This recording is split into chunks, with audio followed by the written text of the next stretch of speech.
ওম শান্তি। 23 ডিসেম্বর 2025।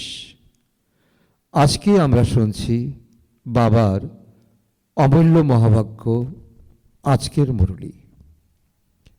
এই বাণীতে বাবা বলেছেন, মিষ্টি বাচ্চারা, যে সংকল্প ঈশ্বরীয় সেবার্থে চলে তাকে শুদ্ধ সংকল্প বা নিঃসংকল্পই বলা হবে, ব্যর্থ নয়।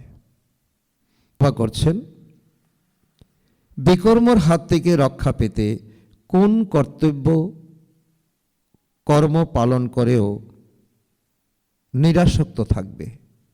কারণ বিকর্ম আমাদের দুঃখ দেয়, বিকর্ম আমাদের অনেক বড় বোঝা। তো তার থেকে রক্ষা পেতে গেলে তো কোন কর্তব্য কর্ম পালন করতেও আমাদের নিরাসক্ত থাকতে হবে। তো নিরাসক্তের অর্থ কী?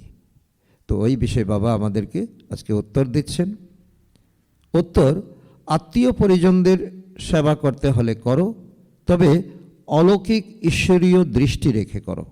তাদের সাথে এতটুকু যেন মোহের তার জোরে না থাকে। যদি কোনো বিকারী সম্বন্ধের সংকল্প মাত্র উৎপন্ন হয় তাহলেও বিকর্ম হয়ে যায়।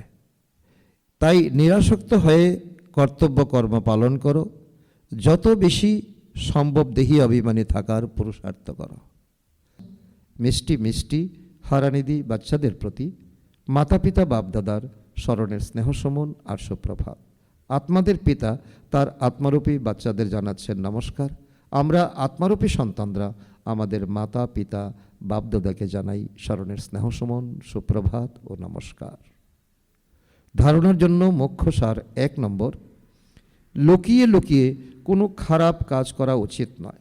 বাপদাদার কাছে কোনো কথা লুকানো উচিত নয়, খুব সাবধানে থাকতে হবে। নাম্বার 2, স্টুডেন্টস শোজ মাস্টার বা টিচার। যা কিছু পড়েছ তো সেটা অন্যকেও পড়াতে হবে। আবার হ্যাপি ভগবানের সন্তান, এটা স্মরণে রেখে অপরিসীম খুশিতে থাকতে হবে। আজকের বরদান, বিকাররূপী সাপগুলিকে শয্যা বানিয়ে বিষ্ণুর সমান সদা বিজয়ী নিশ্চিন্ত ভব। তার অর্থ হলো, বিষ্ণুর যে শেষ শয্যা দেখায় তো সেটা হলো তোমাদের, অর্থাৎ বিজয়ী বাচ্চাদের সহযোগী জীবনের স্মরণিক। সহযোগ দ্বারা বিকাররূপী সাপও অধীন হয়ে যায়।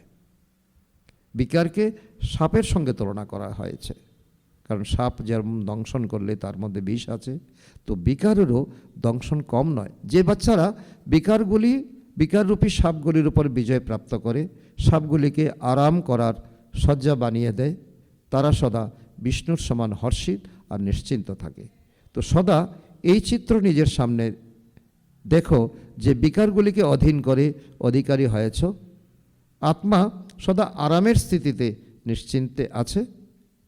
আজকের স্লোগান, বালক আর মালিক ভাবের ব্যালেন্সের দ্বারা প্ল্যানকে প্র্যাকটিক্যালি নিয়ে আসো।